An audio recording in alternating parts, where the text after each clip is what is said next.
Hey everyone, it's David coming to you today from my whiskey den here in central Ohio. We're going to talk a little bit about bottled in bond. And I have with me to help Colonel Crawford and Cowboy Clem, now coming to you in high def. So, if you're like me, you probably are in some ways, you'll go into your local liquor store, hit the Bourbon or Tennessee whiskey area, and you'll see bottles that say bottled in bond, like what I have here. And you might wonder, what exactly does that mean? If you're pretty new to drinking whiskey, you might think, is it an inferior product? Is there something special about it? Why does it say bottled in bond?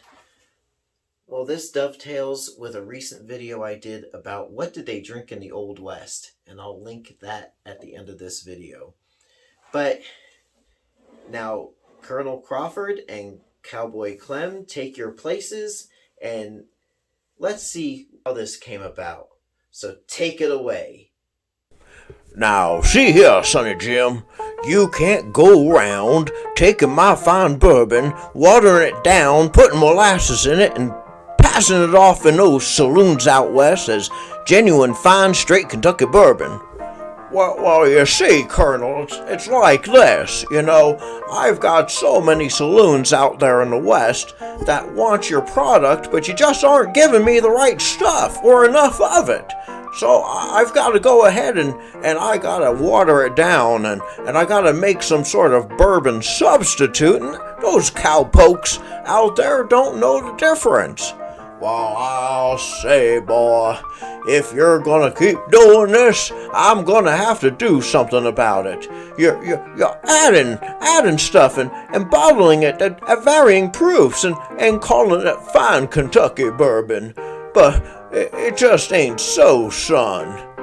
Well, Colonel, I'd like to see you do something about it. Well, I'm gonna have to go straight to the president if I have to, and go through John G. Carlisle, the secretary up there in Washington, just to have some sort of quality on that, son.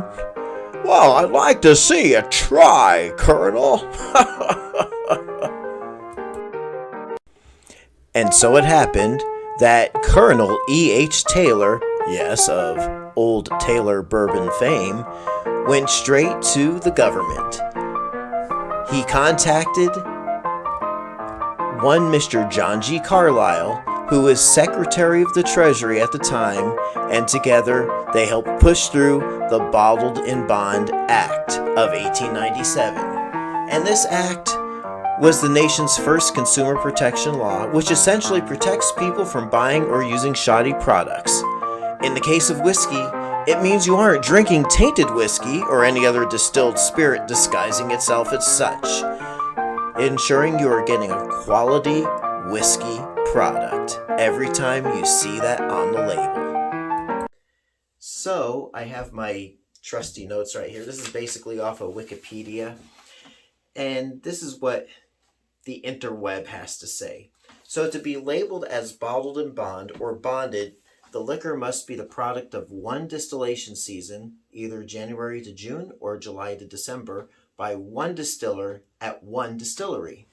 It must have been aged in a federally bonded warehouse under U.S. government supervision for at least 4 years and bottled at 100 proof, which is 50% alcohol by volume. The bottled products label must identify the distillery where it was distilled and, if different, where it was bottled. Only spirits produced in the United States may be designated as bonded. And with this in mind, it might be understood as an endorsement of quality. But with current regulations in the, let's just say, the whiskey manufacturing process, really bottled in bond doesn't really carry the weight that it used to, because really all whiskeys, are of high quality these days. They're not cut with tobacco juice or rattlesnake heads or molasses or caramel color. Um, but it does carry a prestige today because you know you're getting something that's definitely 100 proof and it's made under government supervision. However, if you pick up a bottle of Rebel 100, that is not bottled in bond, but it is 100 proof. And it's really, in actuality, every bit as good as this JTS Brown, bottled in bond. Because you have these corporations and these distilleries that are now really wanting to put out a quality product. So, does it matter if something's bottled in bond? In actuality, no. Is it a status or something that if you see it and say, oh, bottled in bond, hey, this is a good quality bourbon and it's a little bit more elevated than maybe this Rebel 100? Well, that's an advertising gimmick pretty much these days, in my opinion, because the tradition of making bourbon is light years above what it was 150 years ago, 120 or 100 years ago. And in actuality, maybe even 50 years ago. So there you have it, a brief history of bottled in bond. So until next time, it's David coming to you from my whiskey den here in Central Ohio. And whether you drink something that's bottled in bond or not, I'm sure and I'm hoping that your next pour is your best pour. So I'll catch you next time. Thanks again for visiting me here at my whiskey den. Please subscribe to my channel, and we'll be enjoying our next visit together soon. Thanks again for watching.